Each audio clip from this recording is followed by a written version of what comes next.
Olá, esse é o podcast Filosofia Pop. Eu sou Murilo Ferraz e aqui comigo está o Marcos Carvalho Lopes. Hoje a gente recebe o professor Daniel Pansarelli. Ele é doutor em Educação pela USP e trabalha na Universidade Federal do ABC. Atualmente ele é pró-reitor de Extensão. Ele é docente nos cursos de Filosofia, no Bacharelado em Ciências e Humanidades e no Programa de Pós-Graduação em Ciências Humanas e Sociais. Esse é o nosso episódio número 45 e hoje falamos sobre filosofia latino-americana. Nesse episódio nós temos o trecho do artigo Novo Mundo, Velhas Filosofias, de Gonçalo Armijos Palacios, interpretado pela atriz Maria Elisa. O Filosofia Pop tem também um canal no YouTube. Inscreva-se no nosso canal para você ficar por dentro das novidades. Acesse o link aí no post. Para acompanhar o Filosofia Pop, você pode visitar o nosso site filosofiapop.com.br, que tem, além do podcast, textos sobre diversos assuntos filosóficos e também espaço para você deixar os seus comentários. Nós também estamos no Twitter como @filosofia_pop e no Facebook com facebook.com/podcastfilosofiapop, tudo junto. Ainda tem o nosso e-mail que é o contato@filosofiapop.com.br. Para receber os nossos episódios na hora em que forem lançados, você pode assinar o nosso feed no seu celular. No nosso site tem um guia explicando como fazer isso. O Filosofia Pop é um podcast que aborda a filosofia como parte da cultura. A cada 15 dias, sempre às segundas-feiras, a gente está aqui para continuar essa conversa com vocês. Vamos então para a nossa conversa sobre filosofia latino-americana.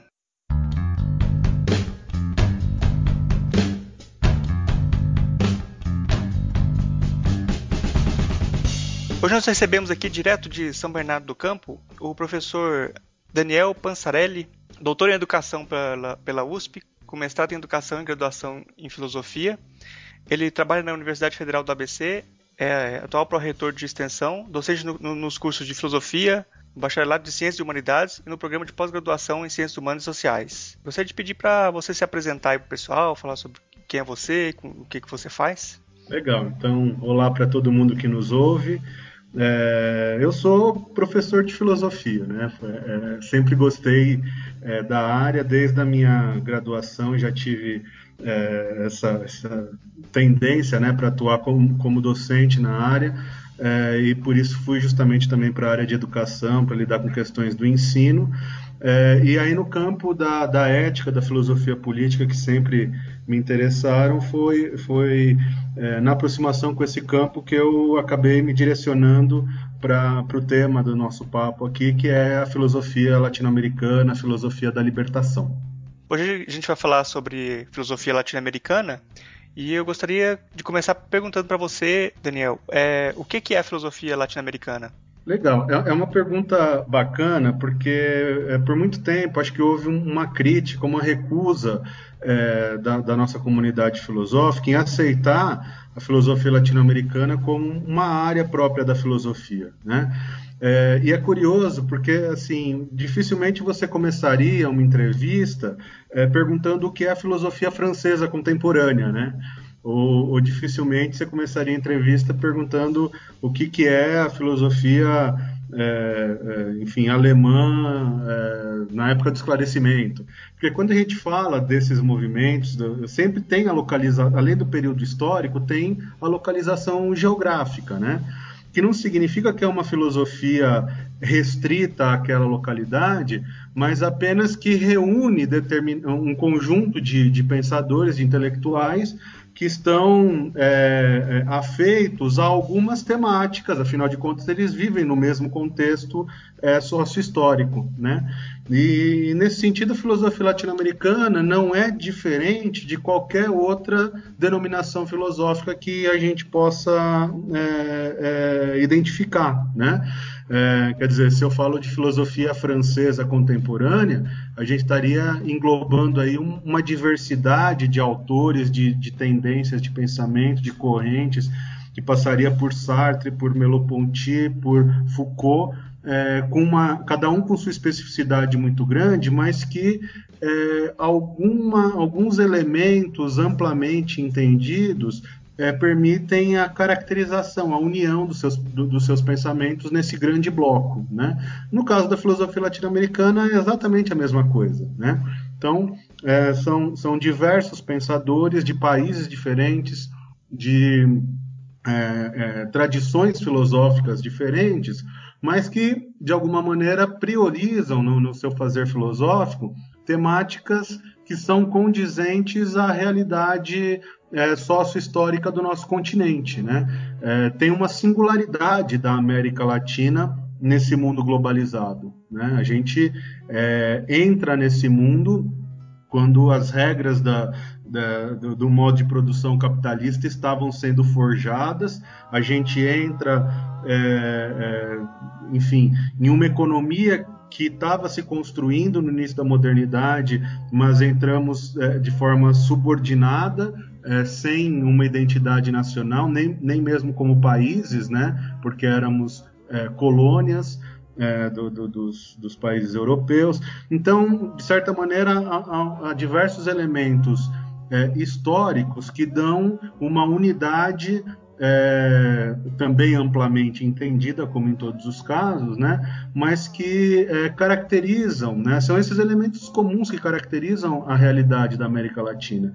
E o que a gente poderia chamar de filosofia latino-americana é um conjunto de pensadores do mundo inteiro, não só da América Latina, mas que, ao fazer sua filosofia, levam em consideração esses elementos da nossa realidade sócio-histórica. Daniel, eu fiquei curioso sobre o seu caminho de formação, como você se aproximou da filosofia latino-americana, porque geralmente é um tema que nas graduações em filosofia não é abordado de forma central e mesmo periférica. É muito difícil você ter esse tema dentro das graduações em filosofia. E em relação à sua trajetória, foi seu interesse pela filosofia latino-americana que te levou para a educação? Não havia caminho para pesquisar esse tema dentro da filosofia? São só curiosidades de trajetória para a gente se aproximar de você. Perfeito, muito legal a questão, Marcos. Eu dei a sorte, provavelmente, de ter feito a graduação em um curso que tinha pelo menos uma disciplina que era filosofia no Brasil e uma outra disciplina que era filosofia na América Latina, né? Então eu tive essa aproximação, concordo com você, sempre de uma forma secundarizada, né? Mas pelo menos esteve presente na matriz curricular do meu curso. Acredito que a maioria dos cursos de graduação em filosofia no Brasil ainda não tem essas disciplinas, né? Mas, na verdade, o que me motivou talvez seja o que motiva boa parte dos estudantes de filosofia, mas que não encontram esse caminho. Porque, veja, a gente tem uma vontade de entender melhor a realidade, acredito que é para isso que a gente vai fazer filosofia, né? De conhecer melhor as coisas, de entender mais profundamente os elementos da nossa realidade. E isso pressupõe ou indica que provavelmente a gente também tem uma vontade de transformação da realidade, né?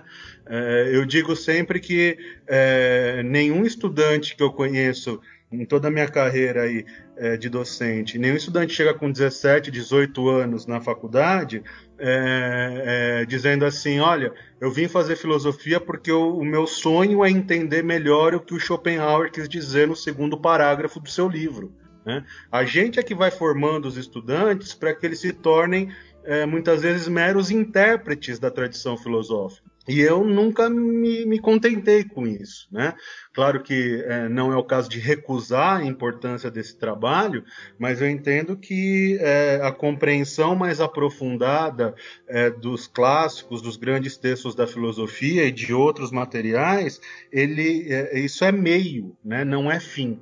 Né? E a minha finalidade sempre tinha a ver com colocar em prática algo daquilo que eu aprendia, né? Levar para toda uma sociedade que é privada, em grande maioria ainda hoje no Brasil, que é privada do estudo universitário, levar esse conhecimento que eu estava batalhando para adquirir, para construir, né? E colocar à disposição da realidade, ou seja, fazer filosofia para além da academia.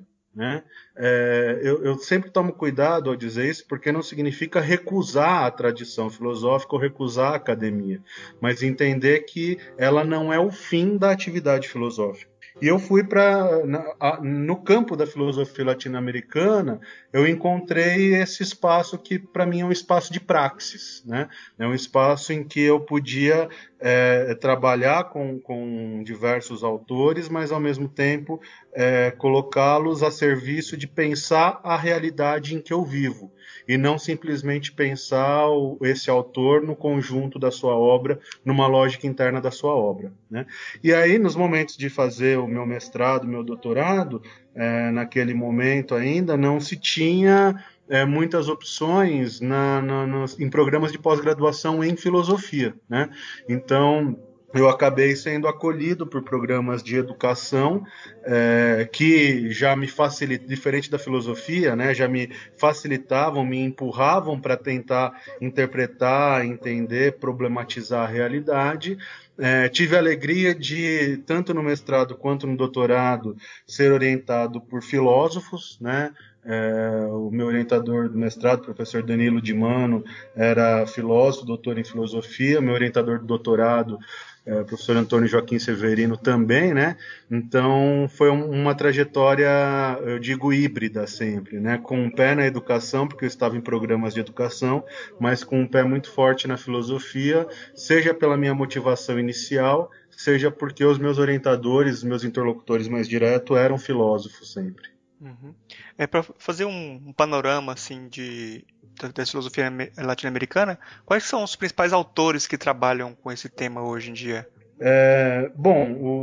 Você tem hoje um conjunto de pensadores que estão que se agrupam em torno de nomes diferentes, né? Alguns falam do pensamento decolonial, né? Alguns falam da filosofia latino-americana, de filosofia da libertação. Então, se a gente juntar todos esses movimentos, tem um bocado de gente mesmo trabalhando isso, inclusive porque hoje em dia já são temas mais recorrentes, inclusive em programas de pós-graduação em filosofia. Quer dizer, houve, diferente do que foi quando eu cursei o mestrado e o doutorado, né, eu diria que hoje já tem algum espaço para isso na produção filosófica, né? Para dar alguns exemplos, eu posso falar do Henrique Dussel, né, um autor que certamente é o que mais se destaca, é um filósofo nascido na Argentina e que vive no México há muitos anos, desde o seu autoexílio durante a ditadura na Argentina. Mas a gente pode falar, por exemplo, de Walter Mignolo, né, um pensador, um expoente do pensamento decolonial, erradicado nos Estados Unidos há muito tempo, mas que estuda a América Latina. Ou a gente pode falar de uma representação da filosofia intercultural, por exemplo, que é o Raul Forné Betancourt, um cubano também há muito tempo radicado na Alemanha, né? Quer dizer, todos eles, a seu modo, estão produzindo filosofia que a gente poderia chamar de latino-americana, no sentido em que eles tratam de especificidades, de características ou próprias da América Latina ou relacionadas aos problemas sócio-históricos latino-americanos, e colocando essas questões em diálogo com as outras correntes do pensamento, com o pensamento europeu, em muitos casos com o pensamento oriental, né? Então, para dar aí três exemplos, né, três autores de linhas diferentes, que estão inclusive em continentes diferentes, em regiões diferentes, né? Mas que são certamente hoje grandes expoentes da filosofia latino-americana. Então, para a gente só se situar dentro dessas correntes, eu vou fazer aquela pergunta também, outra pergunta rica, né? Pergunta de $1 milhão também. O que é eurocentrismo? Legal. Poxa, tem diversas formas da gente pensar isso. Eu posso responder isso de uma maneira lúdica para você, dizendo assim, por que todo o mapa mundi tem a Europa no centro? Quer dizer, se a gente está falando de um globo, ele poderia ser recortado de diversas formas em diversos momentos, né? Mas a gente, mesmo nós filósofos tão afeitos à crítica, né, a gente nunca se põe a criticar isso, né? Claro que essa não é a resposta total do que é o eurocentrismo, mas eu diria o eurocentrismo é esse algo que leva a que todos os mapas mundi feitos em quaisquer cantos do mundo, ou quase todos, tenham essa mesma disposição com a Europa no centro, né? O eurocentrismo, e que gera, então, por exemplo, esse fenômeno, e esse fenômeno que vai gerar, por sua vez, efeito nos livros didáticos e, portanto, na formação do imaginário e do conhecimento de crianças e adolescentes do mundo inteiro, né? O eurocentrismo que está por trás, que é o motivador disso, é um tipo de formulação ideológica, como quase tudo o é, né?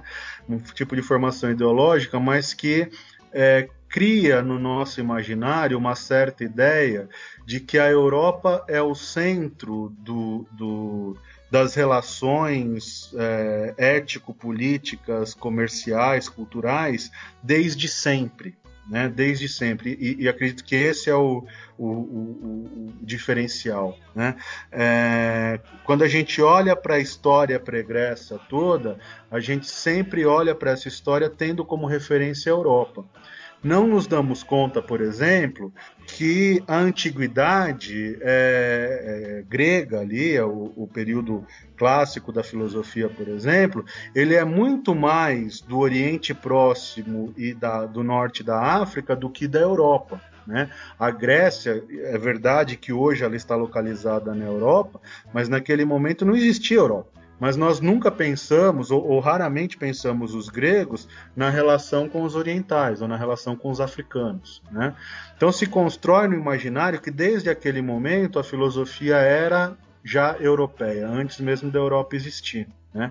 Durante toda a Idade Média, que a gente aceita, eu diria até de forma ingênua, né, muitas vezes, a noção de Idade das Trevas, nós nos restringimos a estudar, por exemplo, a filosofia europeia num período ali de 1000 anos, muitas vezes destacando desse longo período pouquíssimos autores, porque justamente é o momento que a produção filosófica prioritária, principal, não se dava na Europa, né? Se dava no mundo árabe, que nunca deixou Aristóteles esquecido e desde a preservação e o estudo das obras do Aristóteles conseguiu, ao longo de todo esse período medieval, largos avanços científicos e filosóficos, né? Tanto é que a Europa mesmo era subjugada, né? Estava ocupada pelos mouros no final da Idade Média, aliás, por bastante tempo na Idade Média, né?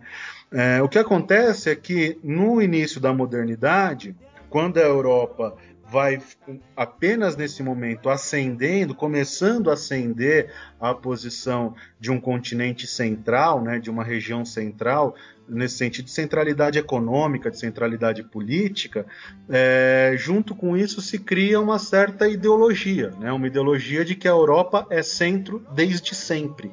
Né? E isso vai configurar o eurocentrismo, né? Essa ideia que nós temos no nosso imaginário de que a filosofia relevante de se estudar em toda a história da filosofia é a filosofia europeia, né? E acredito que por isso que nós nos dedicamos muitíssimo pouco a todo o pensamento oriental, a todo o pensamento africano, inclusive,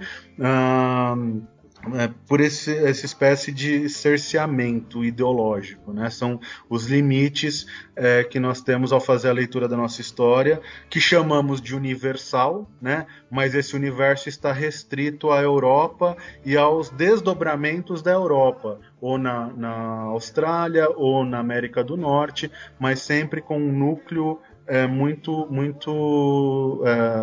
centrado mesmo na produção filosófica europeia de toda a modernidade. Você falou também, na sua fala, você tinha falado sobre o pensamento decolonial. O que seria esse pensamento, esse tipo de excelente pensamento? Há uma discussão em todo esse conjunto de autores no sentido de que nós fomos de certa maneira, habituados à ideia de ser colônia, né? Veja, o Brasil, se a gente pensar desde o descobrimento, né? Descobrimento que já é um termo ideológico, né? Desde que os europeus chegaram aqui, a gente pensar nos 500 anos da nossa história, nós passamos 4 séculos sendo colônia. né? Então, um filósofo brasileiro importante, o João Cruz Costa, professor na Universidade de São Paulo, nos anos 50, escrevia que nós temos uma espécie de adesão a tudo que é estrangeiro, e isso provavelmente é resultado da nossa história de colônia. Quer dizer, nós precisamos, de certa maneira, descolonizar o pensamento, né? Isso vai ocorrer quando uma das formas disso ocorrer seria justamente que nós não só estudássemos o texto dos outros filósofos, não só nos dedicássemos a entender melhor as problemáticas levantadas pelos grandes filósofos, mas quando nós, por exemplo, nos apropriássemos do modo de fazer filosofia destes filósofos que estudamos e aplicássemos à realidade que é nossa, não mais à realidade dele. Entende? Então não se trata de desprezar a tradição filosófica, mas de colocá-la a serviço do nosso contexto, da nossa realidade, né? Isso seria romper com um pensamento colonizado, né? E o que caracterizaria esse pensamento colonizado? Eu chegar, por exemplo, ao absurdo de... para citar um exemplo, e poderia ser qualquer outro, mas de me declarar um pensador nietzschiano, né, e escrever longos textos delimitando o meu objeto de pesquisa, tratando especificamente deste objeto, sem me permitir devaneios do pensamento, sem me permitir extrapolar, inclusive extemporaneamente, determinadas ideias. Quer dizer, construir um texto muito afeito ao positivismo, como são as nossas teses e dissertações, que tratam de um único objeto muito bem delimitado, problematizado, e não se permite colocar outros assuntos nessa tese. Ora, isso é um procedimento que começa lá com Descartes e que vai ganhar uma grande forma em Comte, né? Ora, como é que eu vou vou me declarar um nietzschiano se eu faço um estudo comtiano, quer dizer, seguindo um método de Comte sobre Nietzsche? A decolonização do pensamento vai passar, inclusive, pela crítica ao próprio modo do fazer filosófico, né? Eu posso estudar Comte, eu posso estudar Nietzsche, eu posso estudar tantos autores quantos eu quiser, ou quantos eu considerar necessário, mas preciso, de certa maneira, dar aquele passo que o Kant chamava de alcançar a maioridade, né? É preciso que eu estude esses filósofos não simplesmente porque eles têm grandes obras, porque suas obras são relevantes, mas é preciso que eu estude esses filósofos porque eles, de certa maneira, ajudam a melhor entender ou, quem sabe, a problematizar ou solucionar questões que estão interpostas na nossa realidade pelo nosso cotidiano. Porque todo pensador que entrou para os livros de história da filosofia não entrou para os livros de história da filosofia por estudar outros pensadores. Claro que eles estudavam, mas a questão é qual é a nossa contribuição. Qual é a especificidade de realidade que apenas quem vive no Brasil, quem vive nos outros países aqui do nosso continente pode dar? Quais são os temas que, se nós não problematizarmos, os colegas nossos filósofos do primeiro mundo não vão problematizar porque não estão presentes na realidade deles, né? Então o pensamento decolonial vai ter esse sentido de problematizar o resquício ainda grande de colonialidade que rege o nosso pensamento e acaba muitas vezes se desdobrando para as outras ciências, né? Para a economia, para a forma de organização política, enfim, para a educação, para outras áreas do saber. Talvez outras características também, só para ver se é por aí. Outras características também desse pensamento meio colonial é uma busca assim, de uma validação também, né, sempre do exterior, da Europa, né? Ou dos Estados Unidos. Eu acho que tem uma coisa meio assim também, no pensamento, pelo menos no Brasil, assim, eu acho que tem muito disso, né? Exatamente. Quer dizer, eu tomo sempre muito cuidado ao falar disso, porque muitas vezes se gera a ideia, então, de que aquela ideia caricata do Policarpo Quaresma, né? Então a gente vai fazer filosofia em tupi e tal. Não é isso, e não é romper contato naquilo que for relevante com os nossos colegas de outros países, da Europa, dos Estados Unidos, do Oriente, da África, de qualquer canto do mundo, né? Mas é que não seja uma aproximação com eles subalterna, né? A questão se a gente for discutir um elemento da cultura alemã, provavelmente um filósofo alemão vai ter mais elementos que nós aqui para fazer essa discussão, né? Então a questão é por que nós não introduzimos no diálogo com ele, já que ele vai falar desde a cultura alemã, por que nós não introduzimos elementos da nossa realidade? Por exemplo, para dar aqui um exemplo corriqueiro, mas como que se organizam as colônias alemãs aqui no sul do Brasil, por exemplo, em Santa Catarina? Há alguma especificidade ali? Há algo dali que eu possa estudar e dizer que de repente se colocou um tempero brasileiro, mesmo em comunidades oriundas de lá, o que é esse diferencial? E veja, eu não estou falando de estudos de cultura, né? Nada contra, mas eu não estou falando de antropologia, estou falando de filosofia, em termos de organização política, em termos de produção de conhecimento, em termos de valores éticos, né? Há alguma brasilidade ali que torna sui generis, que torna singular as experiências das colônias alemãs no Brasil? Se há, seria interessante a gente estudar isso, não para recusar, mas para dialogar com os próprios alemães. Dizer, olha, a gente acha que você melhorou o que vocês estão fazendo dessa maneira aqui, e isso foi necessário para lidar com esse ou aquele aspecto da realidade, né? Então não se trata de romper o contato, mas justamente como você disse, Murilo, não simplesmente buscar a validação, né? Não é para colocar no currículo que eu estudei na França ou que eu estudei nos Estados Unidos, né? Afinal de contas, nós temos aqui boas instituições de ponta produzindo filosofia de qualidade também. É comum você ter essa possibilidade de ser um caixeiro viajante da filosofia, principalmente para participar de congressos multiculturais em que você precisa de representantes da América Latina, da África, etc., geralmente para validar os grandes mestres europeus ou norte-americanos. Parece que isso não é muito interessante, né? Mas eu queria... A gente falou de eurocentrismo, de pensamento decolonial. Eu queria perguntar agora sobre filosofia intercultural, porque em todas as áreas do conhecimento, a ideia de multiculturalismo produziu transformações nas próprias disciplinas. A filosofia parece ser a mais resistente a pensar-se contextualmente, né? É isso que a filosofia intercultural pretende? É isso, Daniel? É um diálogo intercultural no campo filosófico, né? Então, veja, eu preciso, para pensar na filosofia intercultural, eu preciso ter uma afirmação cultural latino-americana, quer dizer, é preciso que a identidade filosófica latino-americana seja dada por afirmação e não por negação, né? Não por aquilo que não somos, mas é preciso que nós construamos essa identidade, afirmemos filosoficamente ao mundo qual é a nossa cara filosófica, né? Para que então os outros possam dialogar conosco, né?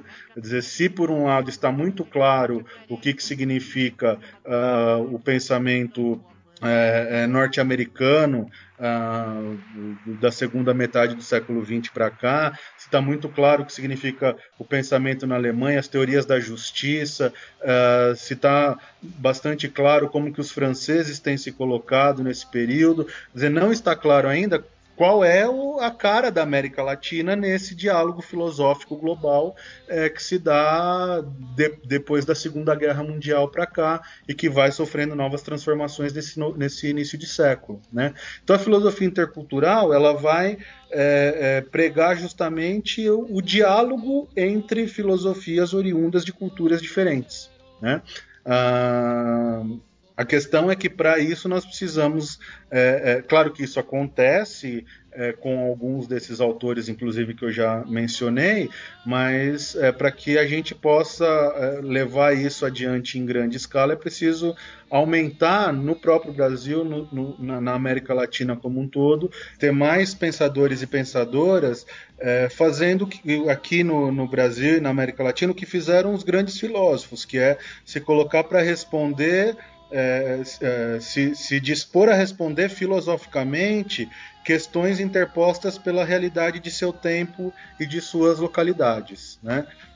Nenhum filósofo entrou para a história da filosofia que não estivesse fazendo isso, né? Se a gente pensar, quando Descartes ele escreve o discurso do método, porque há uma questão de método científico a ser pensada, é algo da sua realidade que está se interpondo à sua realidade, né?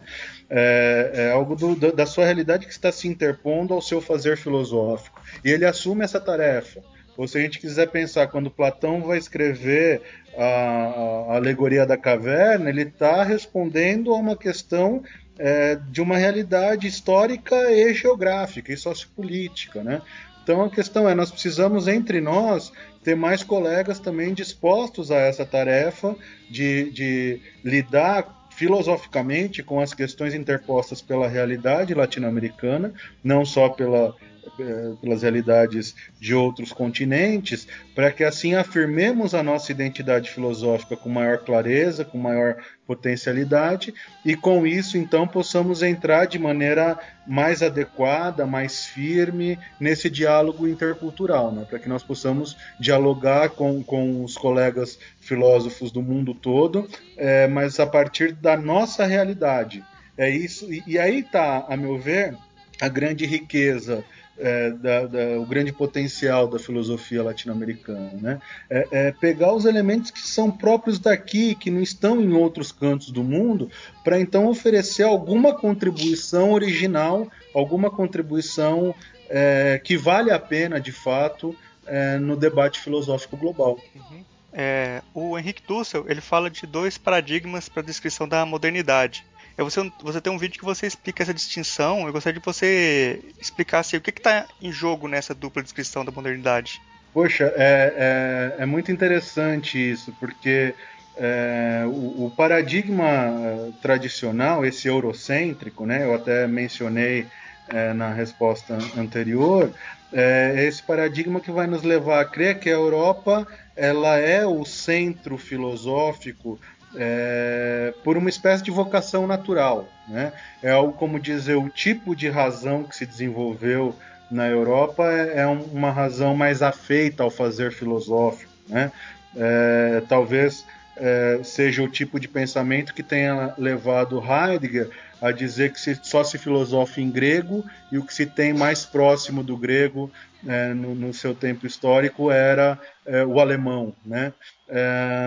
Agora, quando a gente pensa a forma como o Henrique Dussel propõe essa releitura da história, se abre outras possibilidades de compreensão da realidade e do nosso próprio papel filosófico, né? Porque, veja, primeiro, e algo que eu sempre problematizo, né? Nós aprendemos de maneira ingênua na escola, desde a educação básica, que os europeus descobriram a América quando tentavam chegar às Índias para comprar especiarias.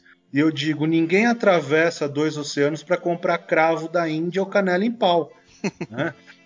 Quer dizer, a região das Índias era o centro produtivo da tecnologia do mundo conhecido naquele momento, né? Os europeus eram periferia excluída daquela realidade, tanto é que eram invadidos territorialmente pelos mouros. Eles não tinham capacidade nem de manter os seus próprios territórios libertos em grande parte, né? E ali o fato dos europeus terem encontrado a América, e diferente dos portugueses, os espanhóis encontraram prata e ouro logo no começo, né? Isso permitiu que os europeus ganhassem o que o Henrique Dussel chama de uma vantagem comparativa do ponto de vista econômico com os seus interlocutores que eram principalmente naquele momento a região das Índias, incluindo a China como grande potência desde aquele momento, e também uma região que hoje estaria ali na Turquia, né, uma região mais de conexão, de comércio, não tanto de produção. Então, veja, os europeus encontram aqui a riqueza que vai permitir que eles contratem aquelas tropas que o Maquiavel, no Príncipe, chamava de armas mercenárias, né? Com a riqueza extraída daqui, os países que não tinham exército próprio, os países europeus que não tinham exército próprio, constituíssem seus exércitos, alcançassem a partir daí uma superioridade econômica que se transforma em superioridade bélica, e aí vão conquistando o restante do mundo nesse processo de colonização. Se eu entendo desta forma, se eu entendo segundo este paradigma, eu vou entender automaticamente algo que eu acredito que não faz parte do imaginário do estudante de filosofia em geral, que é a superioridade filosófica europeia é coisa de 300 anos para cá. A Europa não é filosófica desde sempre. Isso me permitiria entender que, por exemplo, nós deveríamos procurar conhecer melhor a produção filosófica, a produção científica de toda a Idade Média no mundo árabe. Isso me levaria a entender, por exemplo, que eu não deveria tomar Platão, Aristóteles, Sócrates como os referenciais do pensamento antigo, porque eles são um dos referenciais do pensamento antigo, e de todos os outros referenciais, eles são pensados por uma linha de pensamento que se constrói muito colado na igreja de matriz europeia, né? E se descarta, portanto, toda a riqueza, toda a variedade da filosofia antiga, se descarta toda a riqueza e a variedade do pensamento não europeu, produzido e registrado durante toda a Idade Média, e a gente, mesmo tendo acesso hoje, a gente ignora isso solenemente, e se, de certa maneira, eu diria que o paradigma eurocêntrico reforça aquela condição de colonialidade do nosso pensamento, né? De modo que estudar criticamente, fazer aqui de forma crítica uma filosofia da história desde a América Latina, desde a nossa realidade, significa inclusive dar melhores bases para que o nosso pensamento deixe de ser um pensamento colonizado. Tem um caso interessante quanto a isso, que acho que ilustra bem o que eu estou falando. Por muito tempo, né, se propagou essa ideia de que os europeus descobriram a América, né, inclusive se descartando toda a população que aqui existia. Mas se a gente pensar de quem veio do continente eurasiano para cá, os chineses chegaram na costa leste dos Estados Unidos bastante antes dos europeus, né? Há registro de alguma coisa em torno de 6 ou 7 expedições chinesas à costa leste americana, né? Norte-americana. E a gente vai, né, a ciência ocidental vai se criando essas teorias, tal. Os historiadores vão chegando a essas conclusões a partir de pinturas rupestres feitas, encontradas nos Estados Unidos, pinturas que mostravam imagens de elefantes nas paredes, outras formas de registro dos indígenas estadunidenses, né? Ora, os chineses têm essas viagens registradas. Quer dizer, em vez de ficar apenas na arqueologia, nós podíamos abrir um diálogo com uma cultura que nós ignoramos do ponto de vista acadêmico, né? Podíamos abrir esse diálogo, em vez de ficar tentando decodificar a história por meio dessas formas mais precárias, importantes, mais precárias, como a arqueologia, e podíamos perguntar para os chineses. Percebe? Eles têm esses registros dessas viagens documentadas. Então, é isso, quer dizer, a gente poderia, mudando esse foco epistêmico para além deste modelo da razão moderna europeia, nós nos abriríamos para diálogos de fato interculturais, não só entre os diálogos dos filósofos aqui do sul, da América Latina, com os filósofos do hemisfério norte, né? Esse episódio dos diálogos norte-sul, que foram encontros muito importantes. Mas nós precisamos expandir isso também para o Oriente, nós precisamos expandir para outras racionalidades. E acredito que entender a história dessa outra maneira favorece, abre espaço para todo esse universo, de fato, de elementos a incorporar no nosso modo de fazer filosofia. Quando a gente fala que em filosofia latino-americana, no Brasil a gente tem um grande problema, porque o brasileiro não se reconhece como parte da América Latina muitas vezes, né?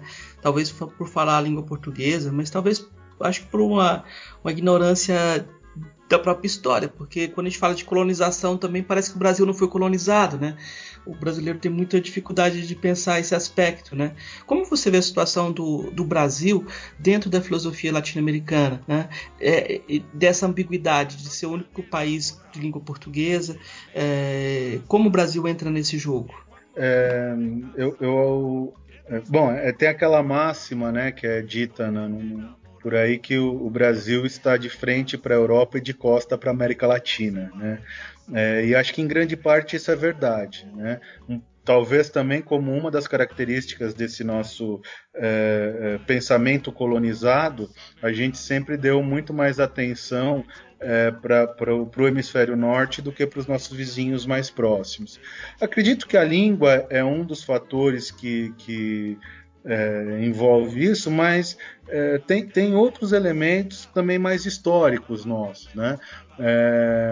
A forma como se constituiu tardiamente a universidade no Brasil, por exemplo, é um elemento, né? Enquanto na América Hispânica você tem universidades desde o século XVI constituídas, no Chile, em Santo Domingo, no México. Aqui a universidade mesmo, como a gente a entende, né, vai ser do século XX. Né? Tem menos de 100 anos de história. Antes se tinha cursos superiores, faculdades isoladas, mas não universidades que reunissem diversas áreas do saber, que permitissem o diálogo multidisciplinar, enfim, olhares de intelectuais de diversos campos. Então, o Brasil, de certa maneira, ficou também atrasado em relação aos nossos vizinhos latino-americanos nesse sentido, né? Acredito que, veja, enquanto eu vejo em alguns países dos nossos vizinhos, em alguns países expoentes desse pensamento latino-americano, na Argentina, no México, no Peru, a gente tem autores muitíssimo relevantes que estão pensando de maneira consistente, pensando e produzindo filosofia a partir da sua realidade. No Brasil eu ainda vejo isso de maneira muitíssimo tímida, né? O que a gente chega mais perto no Brasil, muitas vezes, é de estudarmos aqui estes autores que são nossos vizinhos. Como, por exemplo, estudar o Henrique Dussel, ou estudar o Walter Mignolo, ou estudar o Boaventura de Souza Santos, para falar de um português que também está nesse diálogo, né? E com isso nós corremos um risco, né, de substituir os autores europeus por autores latino-americanos, mas não mudarmos o nosso modo de fazer filosofia. Quer dizer, continuamos fazendo, muitas vezes, filosofia com esse viés colonizado, ou seja, repetindo as palavras dos autores, explicando as palavras dos autores, em vez de dizer a nossa própria palavra, e muitas vezes simplesmente trocamos os autores europeus ou norte-americanos pelos autores latino-americanos. É preciso que a gente aproveite toda essa, eu diria, condição privilegiada que o Brasil tem na América Latina, em termos territoriais, em termos de riqueza cultural, diversidade cultural, toda essa algo que eu considero muito positivo, que é essa competência que nós temos para fazer filosofia tal como os europeus, já que nós os estudamos tanto, mas que nós transpassemos a temática filosófica para além dos textos dos autores que estudamos e venhamos à nossa realidade. É preciso que a gente dê esse passo no Brasil, a meu ver, para que então possamos dialogar de maneira mais adequada, inclusive com os nossos vizinhos mexicanos, argentinos, peruanos, bolivianos, que estão fazendo esse movimento, né? Acredito que o Brasil ainda não cumpriu o seu papel nesse diálogo filosófico latino-americano.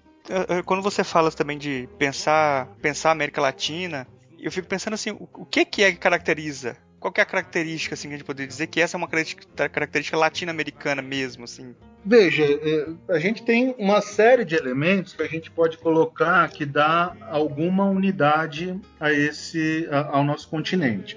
É claro que se você quiser levar essa pergunta às últimas consequências, a gente vai ter que dizer, não, então não há nada que dê unidade à América Latina, mas assim como não há nada que dê unidade aos pensadores franceses contemporâneos. Uhum. Percebe? O que eu peço sempre é que a gente use o mesmo rigor ou a mesma falta de rigor quando tratamos de um caso ou de outro, né?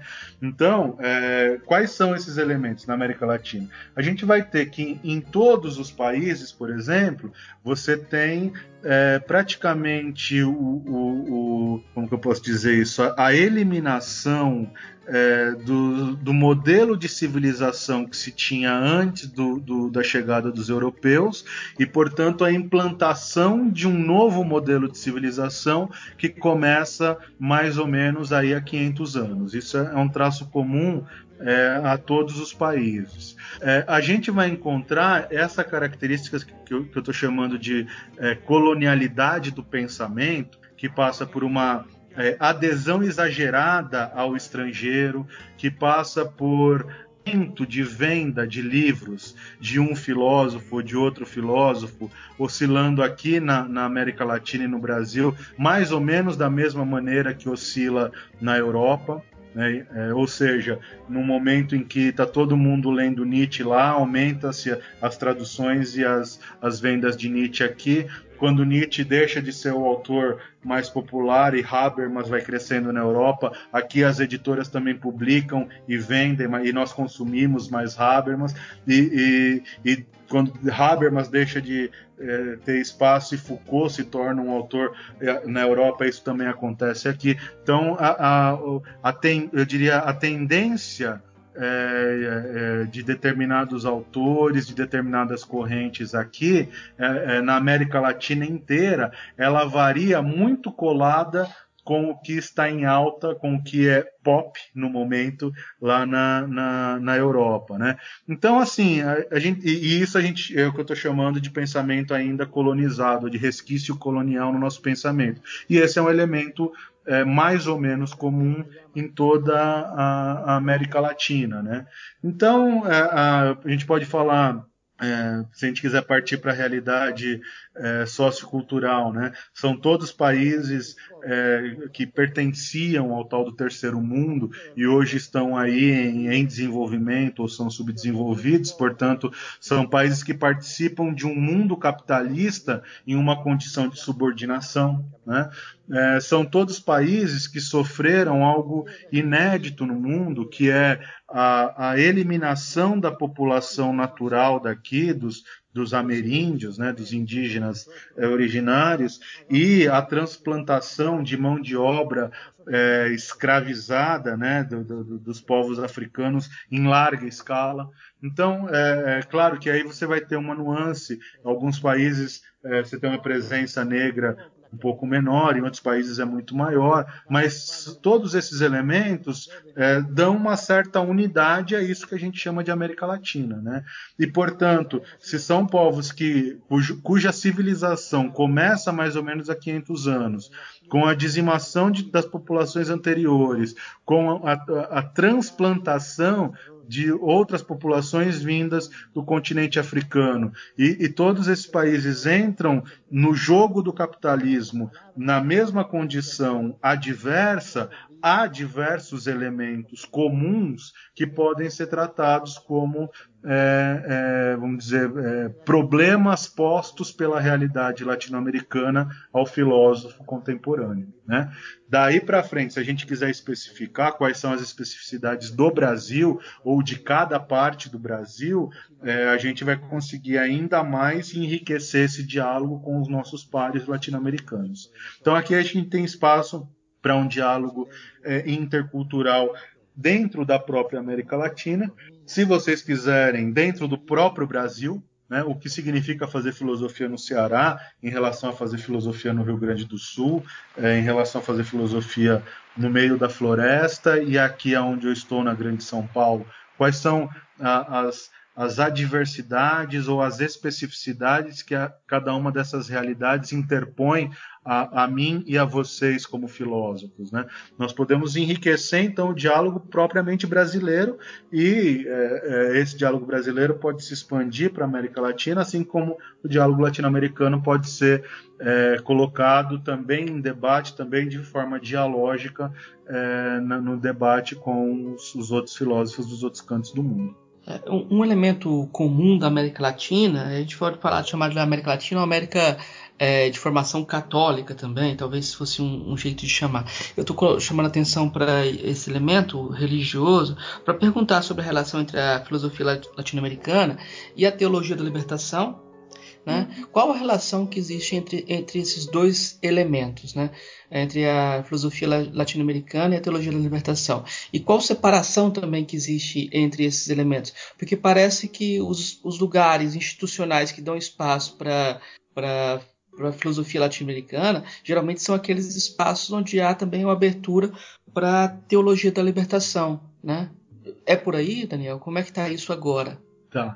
Então, eu vou dividir essa resposta em duas partes, né? Começando pela mais simples, vou dizer, eu acho que foi assim, né?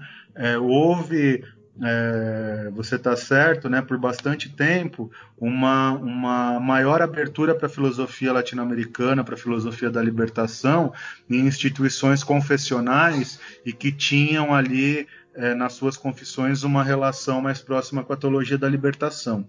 Eu avalio que hoje o cenário já não é esse, né? Seja porque, por um lado, essas instituições, muitas vezes, essas instituições que são comunitárias ou privadas, né? Quer dizer, que estão muito mais sujeitas à lógica do mercado, muitas delas foram perdendo espaço, né?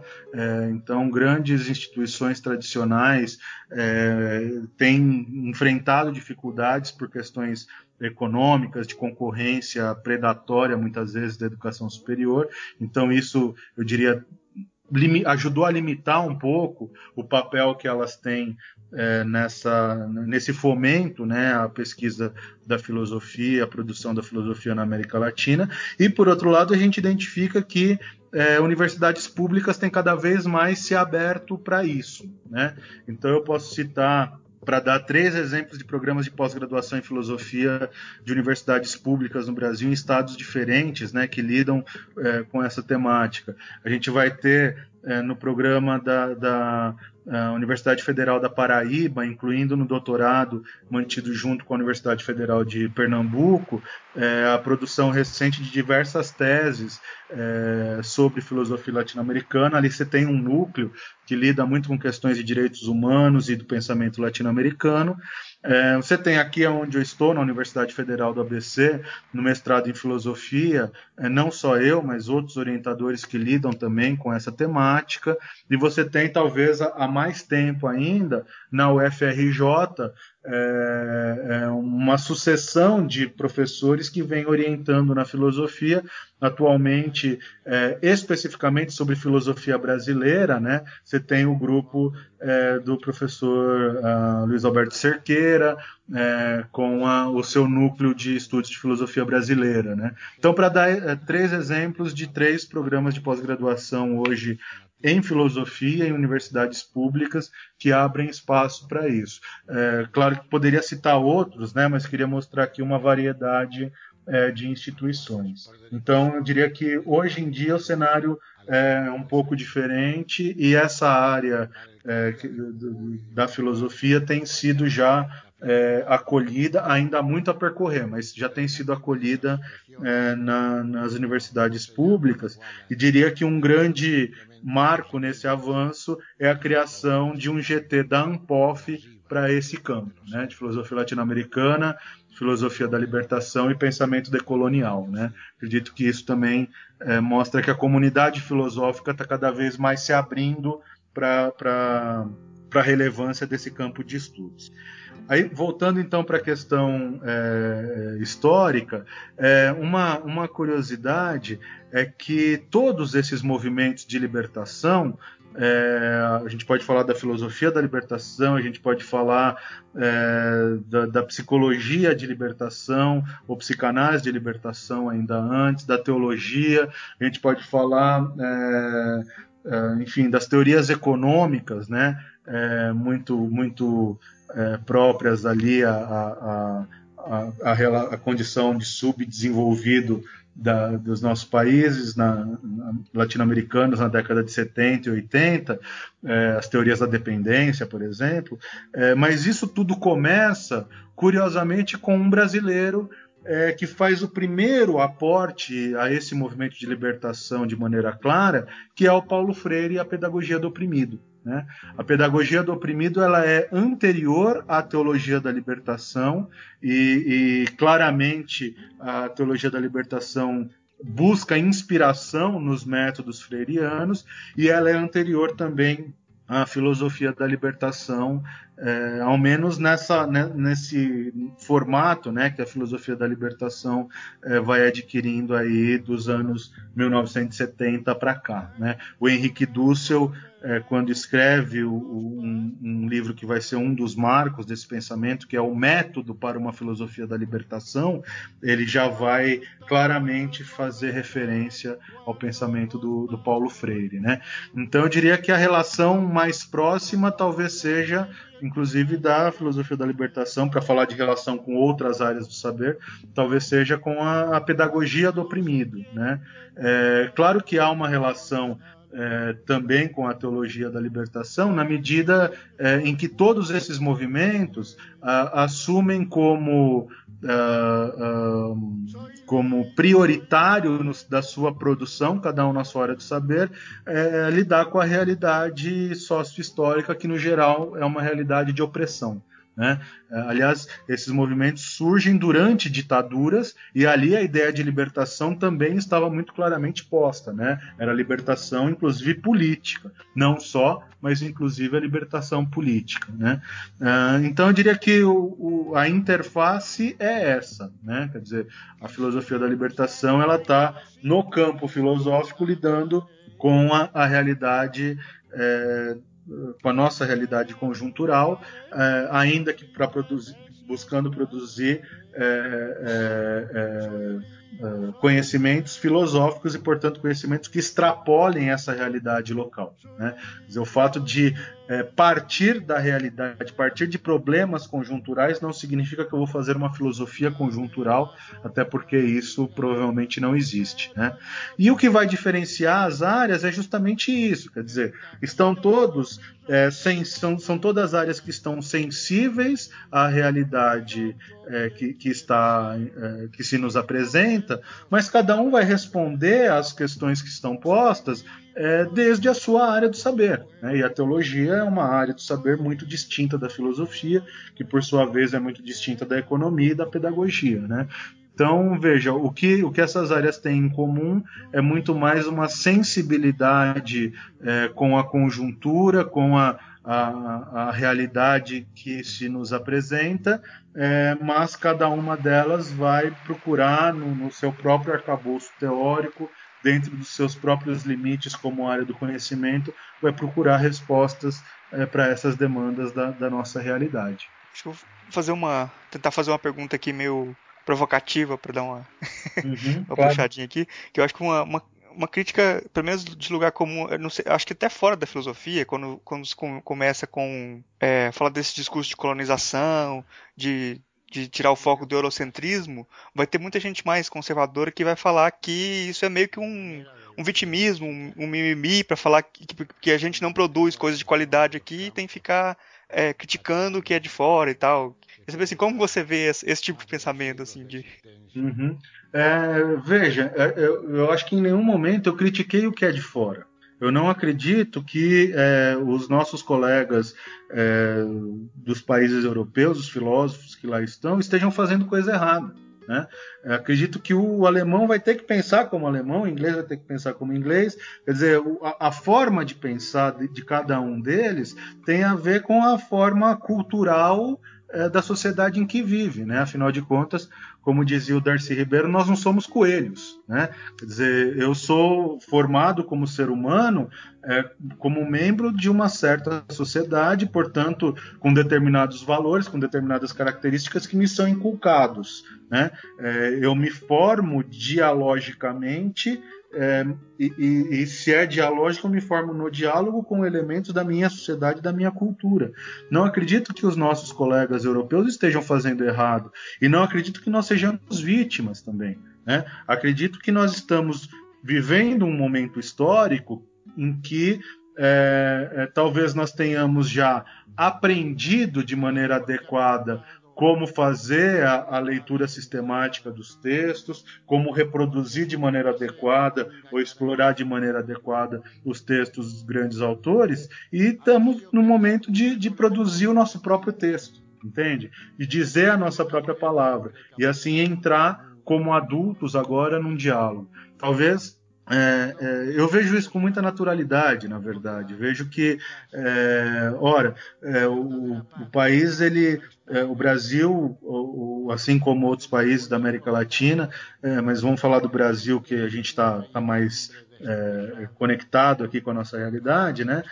O Brasil, ele entra num jogo de globalização tendo que passar por uma série de características, pelo escravismo, por uma certa forma de feudalismo, por um processo de industrialização, tudo de maneira muito abreviada, né? Enquanto isso tudo acontece na Europa ao longo de séculos, enquanto isso acontece na China ao longo de, dá para dizer, até milênios, no caso da China, isso aqui acontece no Brasil nos últimos 3, 4 séculos, percebe? Então, é natural que nós precisássemos de um tempo para tomar pé da situação, para aprender viver nesse modo de civilização que não era um modo originário daqui, né? E acredito, como eu disse, de maneira muito natural, que nós nos preparamos já o suficiente. Quer dizer, talvez para a nossa felicidade, a leitura que eu faço é que o nosso tempo histórico é um tempo em que nós podemos agora filosofar e não apenas comentar o que os grandes filósofos escreveram, né? E não vejo isso como, né, nem como mimimi, nem como um demérito. Quer dizer, nós passamos por outras etapas históricas, fazendo uma análise sóbria, me parece que é isso, e que não precisamos agora continuar repetindo esses estudos escolásticos, muitas vezes, né, muito preso aos textos e às intenções dos grandes filósofos. Sim, nós podemos já nos apropriar disso para incrementar, para adaptar, para transformar, para recriar, para fazer releituras. Nós podemos trazer já para a filosofia algo que lembre a antropofagia de 100 anos atrás na Semana de Arte Moderna, né? Então, eu acredito que o momento histórico é de maturação suficiente para fazer isso. E eu vejo isso, na verdade, com grande entusiasmo, né? Eu fico feliz de estar vivo para fazer filosofia, já tendo acumulado todo o precedente histórico dos filósofos brasileiros que nos antecederam, de modo que a nossa geração talvez tenha o privilégio de poder dar uma contribuição e, quem sabe, assim, a gente ter daqui a algumas décadas um ou alguns filósofos ou filósofas brasileiras figurando nas histórias da filosofia, né? Porque se a gente continuar fazendo o que a gente faz até agora apenas, que é dizer o que disseram, redizer o que disseram os grandes autores, a gente vai continuar sem ter nenhum brasileiro figurando nas histórias da filosofia. Eu acredito que a gente já tem maturidade suficiente para dizer algo que contribua de maneira original, de maneira singular, para esse grande diálogo filosófico mundial que está posto. É engraçado quando você fala assim, eu estou vivo para fazer filosofia, parece que a condição da filosofia é estar morto, né? Você só pode fazer filosofia na medida que você está morto. Uma piada que um xiste que o professor Gonçalo Armijos Palacios colocou no título de um livro, né, de como fazer filosofia sem ser grego, ser gênio ou estar morto, né?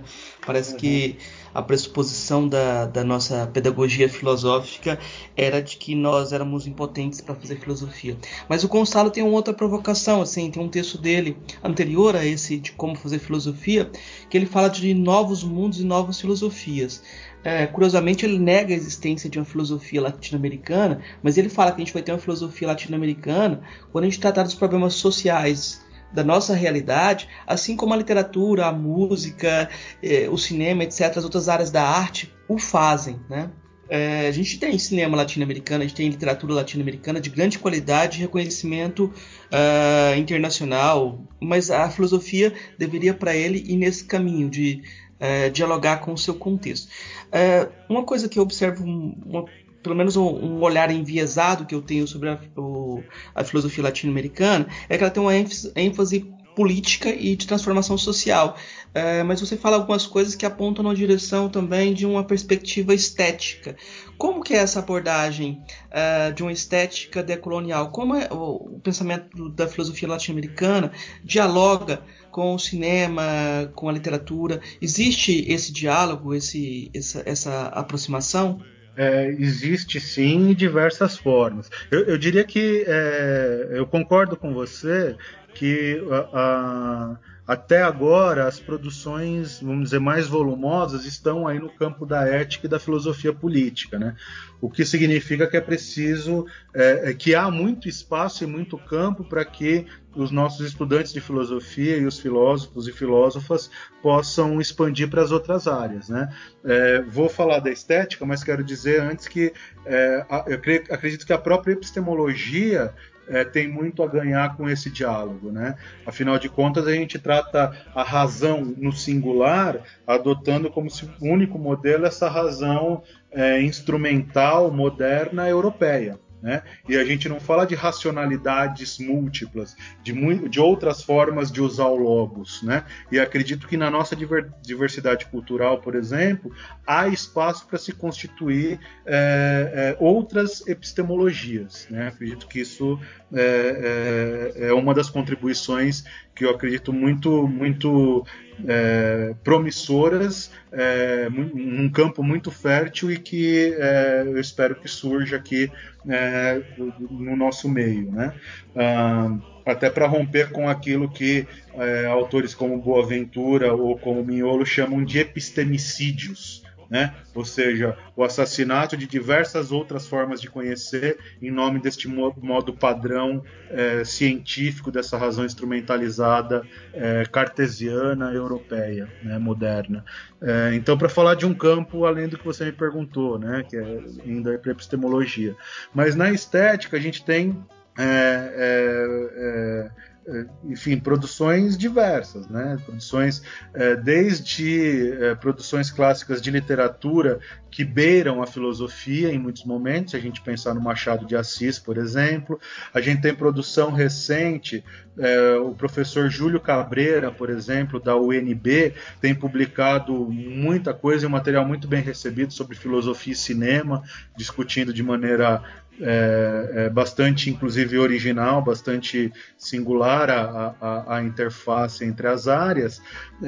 E a gente pode partir para falar de um outro estilo, né, de produção. Um professor a quem eu já citei, o professor Cerqueira, da UFRJ, ele tem uma tese que é muito interessante, que ele diz o seguinte: A Europa sai da Idade Média, do Renascimento, e chega ali na modernidade a partir de uma crise epistemológica, né? Quer dizer, a produção de conhecimento, o avanço científico já exigia outra base epistemológica que não fosse mais aquele Aristóteles, de certa maneira, adaptado que os medievais foram construindo e que se manteve como princípio epistemológico por muito tempo. E portanto, a partir da crise epistemológica, surge espaço para que seja produzida, fomentada toda essa filosofia muito ligada na epistemologia do século XVII europeu. Né? E o Cerqueira vai dizer, acontece que os países de língua portuguesa, veja que ele faz outro recorte, né? Não é América Latina, os países de língua portuguesa nunca passaram por essa crise epistemológica, porque enquanto a Europa protestante estava lidando com essas questões de conhecimento, a Península Ibérica, ainda muito vinculada ao catolicismo, se mantinha mais próxima de valores medievais do que de valores modernos europeus, né, da Europa Central. Então, o Cerqueira vai dizer, aqui no Brasil e também em Portugal, a gente nunca passou por essa crise epistemológica. Mas na leitura dele, a gente rompe com a Idade Média, passando por uma crise estética. Né? Então, a produção estética de língua portuguesa, e aí ele vai especialmente para a poesia no primeiro momento, é uma produção que vai ser o primeiro, vamos dizer, elemento de ruptura que mostrava, então, que os países de língua portuguesa já estavam em outros padrões, em outros valores que não eram os medievais. Né? E isso, a meu ver, abre também campo para toda uma outra linha de estudos, que é pensar, por exemplo, se a nossa filosofia não é mais...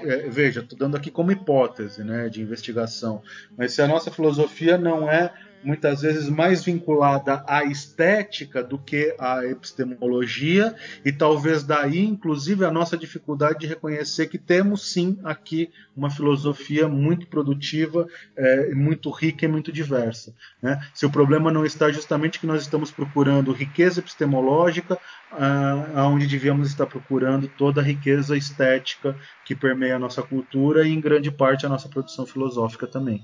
Então, para falar aí de uma aproximação com a estética, falei de aproximação com a epistemologia, enfim, vejo em todos os campos da filosofia espaço para essa produção. O que falta é gente para produzir, né?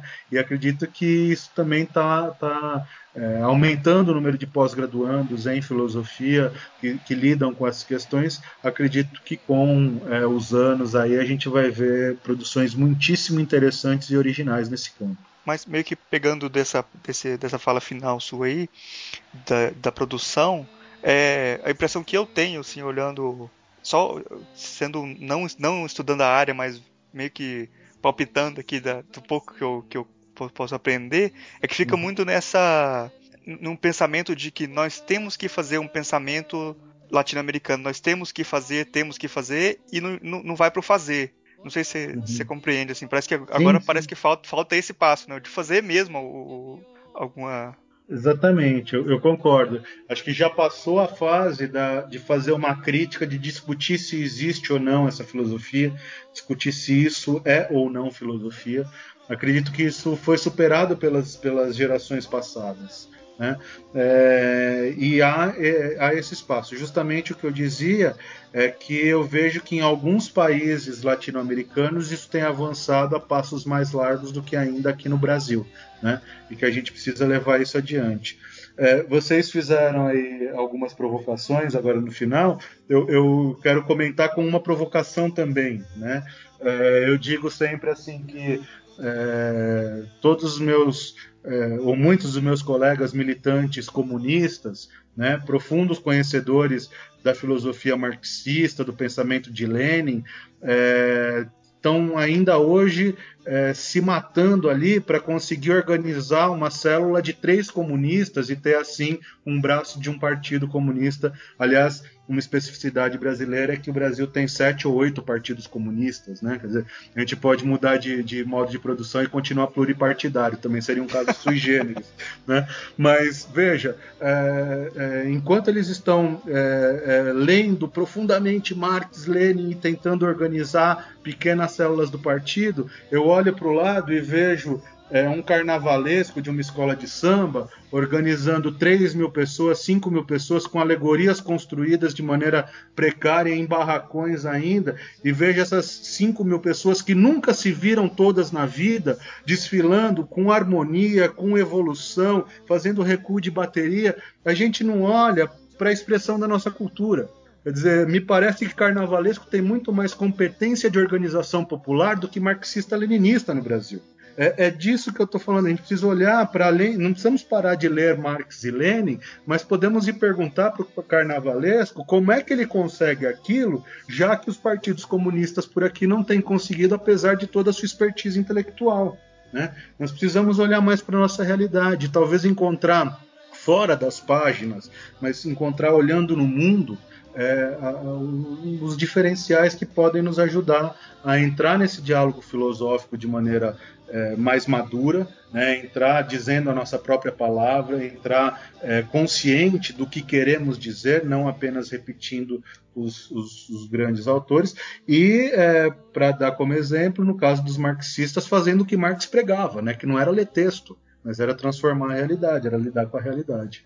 Acaba que esse debate metafilosófico é necessário, até porque o Murilo ele passou pela Academia de Filosofia, ele viu o que é o ambiente filosófico. A gente não tem um ambiente de debate. Muitas vezes o que acontece é que os discursos ficam soltos, né? As pessoas não conversam umas com as outras e cada um quando alguém faz uma tese original, o máximo que ela recebe é comentários no corredor, né? Tipo, pelas costas depreciativos, né? Aquele tipo de fofoquinha de corredor, né?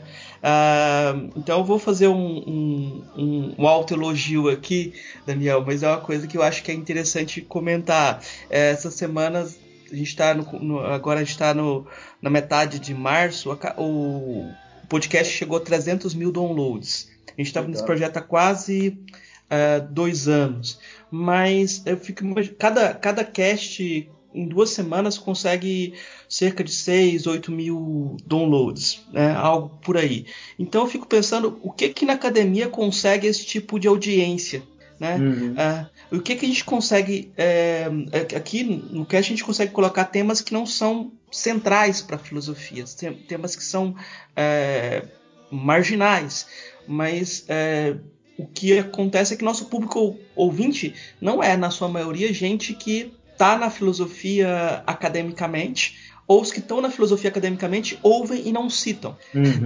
Tipo, existe uma desconversação também sobre qualquer tentativa de trazer a filosofia para a esfera pública, porque a gente conversa com especialistas, né? A gente não está conversando também, não é um palco em que a gente coloca pessoas que são diletantes, não. Geralmente são pessoas especialistas, né? Então, eu acho que a falta de uma esfera pública e de um espaço de articulação de conhecimento talvez seja uma coisa cultural, talvez mais grave nessa história toda, porque parece que a gente tem uma cultura de não conversar um com o outro, ou não ouvir um ao outro, não citar um ao outro, não criticar como se o outro fosse alguém que é passível de crítica, né? Criar um campo de diálogo efetivamente, né? Eu acho que aí a gente tem um problema que é cultural. Essa crítica em relação à metafilosofia, se eu fosse responder ao Murilo, eu já estou respondendo, eu acho que aí a gente está... O fato do Daniel aceitar conversar num programa como esse, numa mídia como essa, já é uma atitude que rompe com muita coisa que é o padrão, né? Eu acho que a maioria dos nossos colegas filósofos não aceitariam participar de nada desse tipo. Eu faço uma consideração sobre isso, que é a seguinte: um bom critério de validação da qualidade da produção filosófica de qualquer colega nosso filósofo poderia ser a aceitação pela comunidade não filosófica. Porque, veja, eu, kantiano, num grupo de kantianos, tendo a ser bem recebido. Né? A questão é justamente como é que essa minha produção, inspirada em Kant, pautada em Kant ou sobre Kant, tanto faz, como é que essa produção seria bem recebida por uma comunidade leiga, não só uma comunidade de filósofos que estudam outros autores ou outros campos, mas uma comunidade leiga. E veja, se eu defendo que a filosofia tem algum elemento de universalidade, não há nenhuma explicação para que essa filosofia não seja validada pelo senso comum. Né? Se é universal, não pode ser universal só nesse universinho que é a academia. Né? Veja, eu não estou descartando nem desqualificando a academia. Às vezes eu falo isso e as pessoas interpretam mal, como se eu estivesse desvalorizando ou dizendo que é prescindível. Eu acredito que não. Acredito que é preciso que haja essa produção, inclusive em parte mais ortodoxa, assim como outros modelos heterodoxos, a meu ver, deveriam ser colocados à disposição do estudante de filosofia, para que ele pudesse autonomamente, inclusive, decidir quais modelos filosóficos mais interessam, a qual filosofia ele está mais disposto a se dedicar. Né? Agora, então, acredito que todo esse aprendizado que a academia nos disponibiliza, essa prática de leitura afiada, de leitura aprofundada, de compreensão mais aprofundada, mais complexa dos textos. Acho isso muito importante. Agora, não há sentido, a meu ver, em produzir filosofia apenas para esses que já são, entre aspas, iluminados ou esclarecidos. Né? Quer dizer, a questão é justamente a disposição que nós temos para colocar à prova da comunidade leiga os conhecimentos. E aí vai estar, eu diria, o critério de valor. Né? Se esse conhecimento que eu produzo ele é absolutamente preciso, ele é absolutamente rigoroso, mas não diz nada para as pessoas em geral, se eu não consigo demonstrar que tipo de benefício ele agrega para a vida da nossa sociedade, e não estou dizendo que ela tem que ser um produto, que tem que ser algo útil, né? Mas tem que ser algo que se reverta em algum tipo de bem social. Senão não há sentido, inclusive, no investimento público, nas universidades, nas bolsas de pesquisa, esse tipo de coisa. Né? Então, eu diria que é uma grande provocação que eu tenho aceitado para a minha vida. Colocar o conhecimento que eu produzo, e claro, eu produzo numa linguagem acadêmica, filosófica, para publicar nos periódicos ou nos livros especializados, mas esse conhecimento só vai ter valor se esse valor for reconhecido pela comunidade da qual eu faço parte. Não a comunidade filosófica, mas a comunidade nacional, local, enfim, para os meus concidadãos. E no fim era isso que faziam Sócrates, era isso que faziam os grandes pensadores que nos inspiram até hoje. Né? Quando a gente fala do intelectual público, é interessante o contra-exemplo do John Rawls, né? Que ele nunca foi um intelectual público no sentido de ir para o trabalho político, só que ele conseguiu influenciar publicamente a sociedade. Né? Então é um conceito bem amplo, né? Bem difícil delimitar o que é o intelectual público, né? Sim, com certeza. Acho que você pode ter desde essa atuação, vamos dizer, mais estrutural e estruturante, por um lado, e você pode ter o diálogo direto com as comunidades, uma linguagem mais popular, como, por exemplo, Voltaire fazia, publicando seus contos. Né? Quer dizer, eu acho que é o caso de sermos bastante tolerantes quanto a essa diversidade, mas, acima de tudo, esperarmos que haja alguma repercussão na sociedade em geral da nossa produção filosófica. Afinal de contas, nós acreditamos que é uma produção importante, relevante, válida, necessária para o avanço da sociedade, para a melhora da sociedade. Então, vamos levá-la para a sociedade, né? Para que ela possa sortir esse efeito. Podemos partir para as indicações, então? Vai, Murilo, vai. já teve um panorama bem bacana aqui desse tema, então vamos para as indicações. Daniel, você trouxe alguma coisa para indicar para os nossos ouvintes? Olha, para quem quiser conhecer mais sobre o pensamento latino-americano, eu falei de um filósofo que é o Henrique Dussel, né? E a maior parte das obras desse filósofo estão disponíveis na íntegra online no próprio site dele, né? Então, quem acessar lá o www.henriquedussel.com vai ter acesso às suas obras desde lá da década de 1960 até o final dos anos 90. Algumas coisas mais recentes ainda não estão lá, mas é uma boa fonte de estudo, de pesquisa para quem quiser conhecer isso. E tem também uma comunidade virtual muitíssimo interessante que é mantida pelo Instituto de Filosofia da Libertação. Então, vocês vão encontrar lá no site www.ifil.org, né, IFIL, Instituto de Filosofia da Libertação, que tem tanto uma biblioteca online, uma comunidade de e-mails, cursos online, ali uma diversidade de materiais e de recursos nesse âmbito das plataformas online, para quem quiser conhecer mais, aprofundar e conhecer, enfim, uma variedade que a gente não pôde abordar aqui nessa conversa, mas que está presente e disponível no meio da filosofia latino-americana. Marcos, você trouxe alguma coisa para indicar para a gente? Bem, eu vou indicar um texto que eu já citei durante a conversa, que é esse livro de Como Fazer Filosofia Sem Ser Grego, Ser Gênio Está Morto, do Gonçalo Armillos Palacios, que foi meu orientador de mestrado. É mais raro encontrar, acho que a gente não vai ter acesso, mas tem um texto dele chamado Novos Mundos, Novas Filosofias, que seria muito interessante também. Outro livro, O Discurso desde a Marginalização e a Barbárie, do Leopoldo Zea. Esse livro aqui é bem indicado para estudante de filosofia, porque você encontra ele no sebo bem barato, ele não foi um sucesso de vendas, não. Então você pode se aproximar mais facilmente dele, comprando inclusive o livro. Eu acho que seria interessante que a pessoa procurasse indicações musicais como Mercedes Sosa, esse universo de uma canção latino-americana também eu acho bem interessante para fazer uma aproximação. Eu vou depois repassar as indicações que o próprio Gonçalo dá nesse sentido de aproximação da cultura e da arte latino-americana.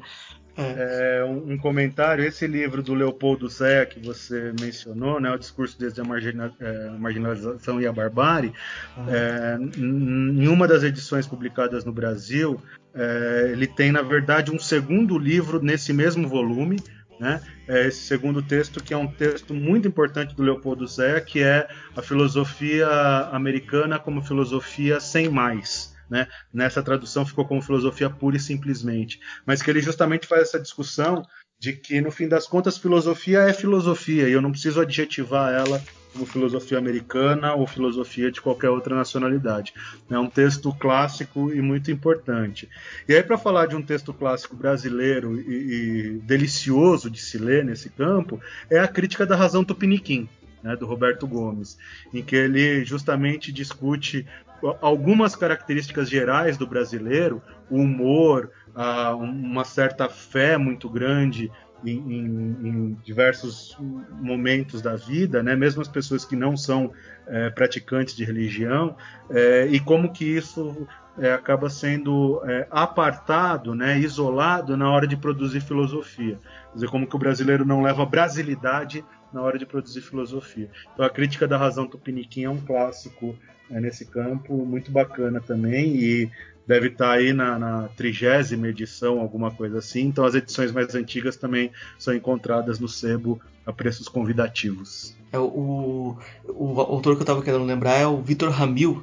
Eu queria indicar o documentário A Linha Fria do Horizonte, e que as pessoas procurassem os textos dele, em que ele procura situar a canção dele na tentativa de pensar a paisagem do sul, né? Aí ele consegue fazer um diálogo entre os Pampas, entre Uruguai e Argentina, né? Tem todo um movimento musical em torno disso que é muito interessante, porque eles falam que eles são a reação, um movimento dialético ao tropicalismo, né? O tropicalismo tentava fazer uma música do mundo, incorporando as inovações, o que vinha de fora. Agora eles querem voltar buscando o que é mais regional, né? Eu acho isso muito interessante também, pensar esses movimentos pendulares da relação da cultura com o que vem de fora e com o que é considerado mais regional, né? Então esse documentário A Linha Fria do Horizonte e as canções do Vítor Ramil seriam outra indicação. Eu quero fazer uma indicação aqui de um pensador, obra de um pensador mexicano, conservador, muito importante, que é o Roberto Gomes Bolaños. O pessoal vê aí o Chaves e o Chapolin aí, pra ter acho que dá um panorama, dá alguma coisa assim, uma noção de que é alguma coisa da América Latina também, assim, que eu acho que é uma coisa que o Brasil e outros países da América Latina meio que se encontram nessa obra dele. Eu ia indicar aqui 2 episódios, o episódio do Chaves, O Ladrão da Vila, e a Venda da Vila também. Os 2 episódios que são muito interessantes nesse sentido. A gente está chegando aqui no final do programa. Gostaria de agradecer muito o professor Daniel e abrir um espaço aqui para você fazer suas considerações finais aí do programa, sinta-se à vontade para falar aí. Legal. Bom, eu que agradeço a vocês pelo convite, pela oportunidade de estar conversando com vocês. Conversa muito agradável com seus ouvintes também, nossos ouvintes agora, né? E dizer que eu acredito que essa iniciativa de vocês, de certa maneira, já é fazer filosofia latino-americana, né? Quer dizer, usar outras formas que não apenas a leitura para difundir filosofia num país em que a gente sabe que a leitura é ainda tabu para uma grandiosa parcela da população, significa um esforço muito louvável de difusão de conhecimento e, portanto, eu entendo como uma tarefa filosófica. Agora, durante a nossa conversa e desde os contatos iniciais, pude atestar a seriedade de vocês, a maturidade em lidar com essas questões todas. Então, parabenizar mesmo pela iniciativa, agradecer a oportunidade. Quem quiser conversar mais a respeito, me procura lá no Facebook, nas redes sociais, e a gente pode prolongar esse diálogo usando os recursos que a tecnologia nos oferece. Obrigado a vocês e boa sorte para todos nós. Obrigado, professor. Foi um prazer receber o senhor aqui. Foi uma aula aqui que você deu pra gente aqui. Valeu. Legal, gente. Obrigado, cara. Obrigado. Para mim foi bem legal e eu fico à disposição aí para o que vocês precisarem, gente. Obrigado, Daniel. Legal, gente. Boa noite para vocês. Boa noite. Tchau, tchau.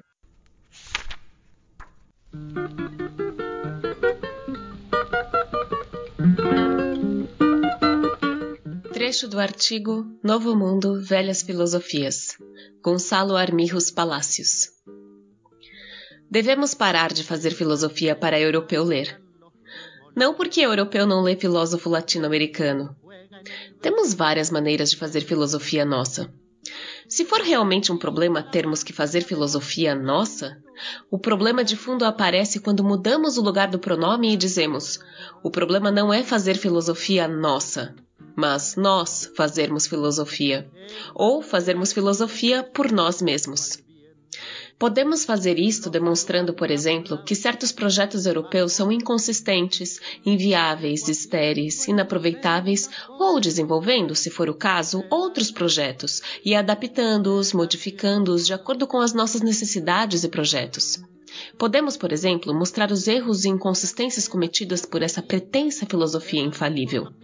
E a maneira de fazer-se isso é da única maneira como se faz filosofia: argumentando, fornecendo hipóteses e teses alternativas, confrontando a nossa racionalidade à racionalidade europeia ou a dos nossos próprios colegas.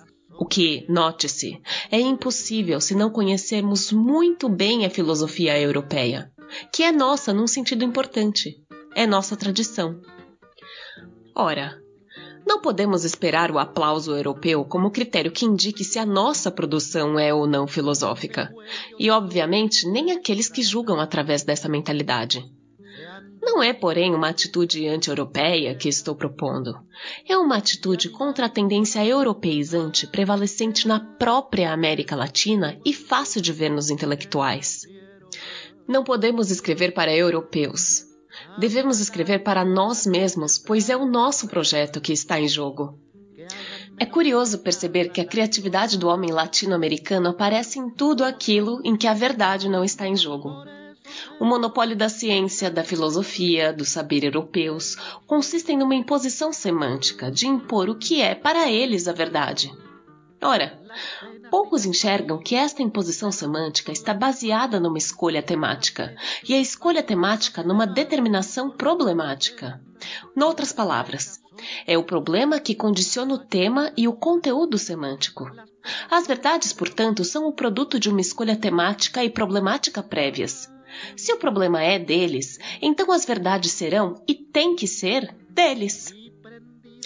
Quando o filósofo latino-americano quer entrar nesse diálogo filosófico com os europeus, já entra atrasado numa conversa que ele não iniciou.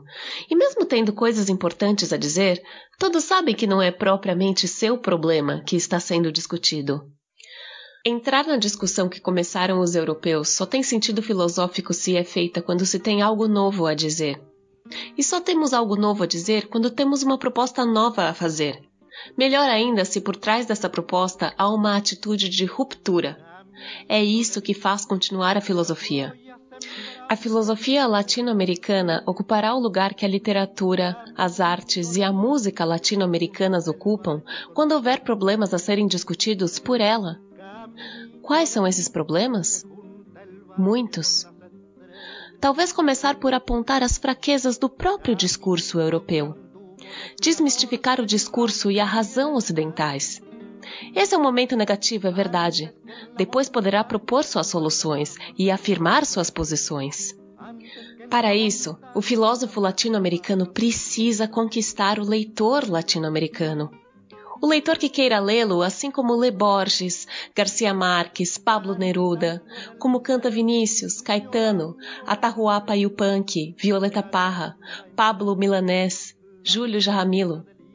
O filósofo latino-americano tem sido ignorado pelos seus conterrâneos. Não tem tido plateia. E não teve plateia porque não soube aproveitar as oportunidades frente às plateias que quiseram ouvi-lo. Porque quando falou em público, falou esquisito. Falou sobre o que os outros falam. Falou até em outras línguas. Um discurso que ninguém entende. Às vezes nem seus próprios colegas. Falou um discurso importado. Numa palavra, elaborou um discurso, na maioria das vezes, pseudo-filosófico, porque não pôde construir um discurso próprio.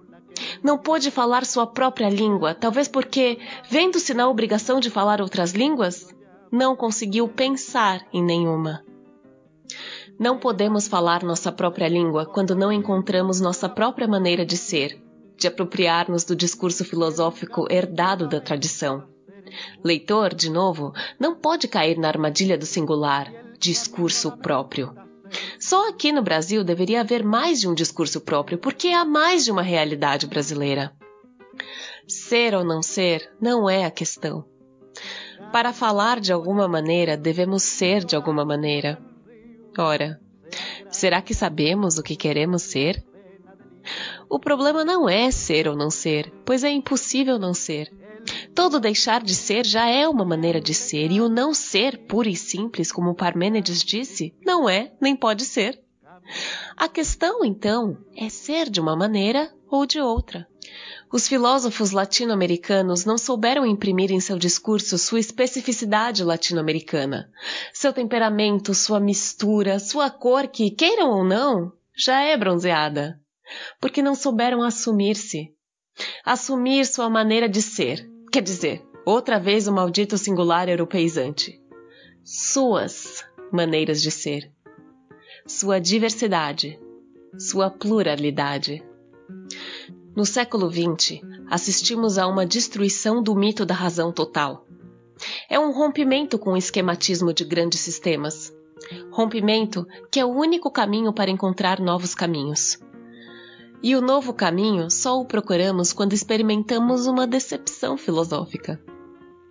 Só se produz filosofia quando se fica decepcionado com ela, ou quando cada um olha numa direção diferente. Bem diziam os antigos, filosofia é amor à sabedoria. Pois então, só procuramos uma nova filosofia, uma nova paixão, quando sofremos uma decepção com a nossa antiga paixão. Quando o nosso antigo amor nos cansa, quando ele vira rotina, tédio. Só uma nova paixão nos puxa para frente, nos motiva, nos inspira. A filosofia deixa de ser filosofia quando se perde a paixão, quando se cai na mesmice, quando vemos que a sua linguagem é a mesma, gasta, quando não nos diz mais nada. Quando percebemos isso? Quando vemos que os problemas e as soluções que a tradição filosófica nos oferecem não nos satisfazem. Quando os problemas da tradição não são os nossos, ou quando as soluções dadas e procuradas por ela não solucionam o problema do jeito que nós gostaríamos. É neste instante que nós não podemos ter medo de usar a nossa própria linguagem, de propor os nossos próprios problemas. A filosofia latino-americana não tem explorado suas possibilidades linguísticas como tem acontecido na literatura, na poesia. Não há uma expressão filosófica latino-americana como há uma expressão musical ou artística. Isso porque o escritor, o poeta, o pintor, o escultor, além de procurarem novos caminhos e novas linguagens, não têm medo de procurar por si mesmos, nem dentro de si, nem dentro de suas histórias, de seu passado, de seu presente. Porque não tiveram medo de forjar seu próprio futuro intelectual e se encorajem de impor à sociedade seus próprios valores estéticos. Eles próprios vão forjando o gosto estético de seus conterrâneos. Eles voam livremente porque os poderes de sua imaginação são os seus próprios limites. Eles não escrevem, nem pintam, nem esculpem para dar razão ao passado, para engrandecer cadáveres, para agradar aos mortos. Eles querem agradar a si mesmos e aos vivos que os rodeiam. Villa-Lobos, João Gilberto, Borges, Gabriela Mistral, Cândido Portinari, Guaiasamín forjam a música e as letras e as artes propriamente latino-americanas porque eles gostam e curtem o que os rodeiam. Vem arte, poesia, beleza nessa terra e nessa gente, nessas paisagens, porque eles gostam de si mesmos, se curtem e curtem sua criatividade, a sua originalidade, a sua potencialidade. Eles têm tido amores pelos quais se apaixonam e nos apaixonam. Nós, na filosofia, quando é que vamos fazer o mesmo? Vamos apaixonar-nos pelas nossas Américas?